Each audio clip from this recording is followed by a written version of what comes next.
मोहब्बत में सबसे ज़्यादा तकलीफ़ तब नहीं होती जब कोई छोड़ कर चला जाए, बल्कि तब होती है जब वो आपको ये महसूस करवा दे कि हाँ, आपकी कभी कोई अहमियत ही नहीं थी। क्या आपके साथ भी ऐसा हुआ है कि आपको भी वो बेवजह छोड़ के चला गया? आज की महफिल में मैं आपको मिर्ज़ा गालिब का वो कलाम सुनाऊंगी जो आपके टूटे हुए दिलों की तर्जमानी भी करेगा और उस बेवफा के ज़मीर को झंझोड़ के रख देगा।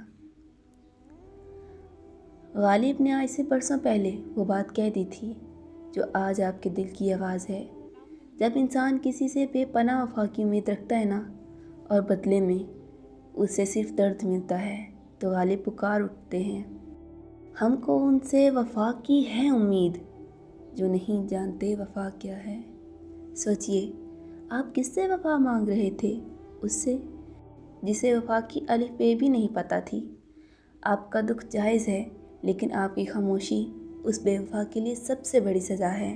लोग समझते हैं कि वो छोड़कर जीत गए, लेकिन सच्ची मोहब्बत कभी हारती नहीं है।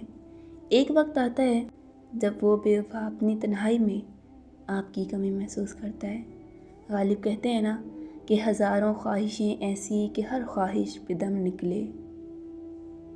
हज़ारों ख्वाहिशें ऐसी कि हर ख्वाहिश पे दम निकले, निकले बहुत मेरे अरमां लेकिन फिर भी कम निकले।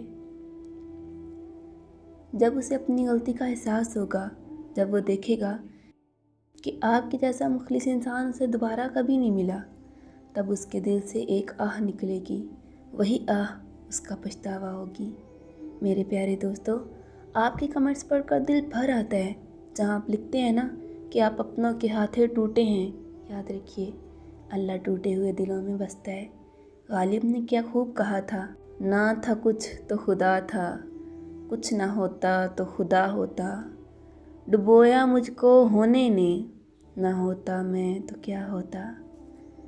जब आप खुद को अल्लाह के सुपुर्द कर देते हैं तो वो बेवफा की याद आपके दिल से निकाल देता है और आपको वो सुकून अता करता है जो किसी इंसान के पास नहीं होता।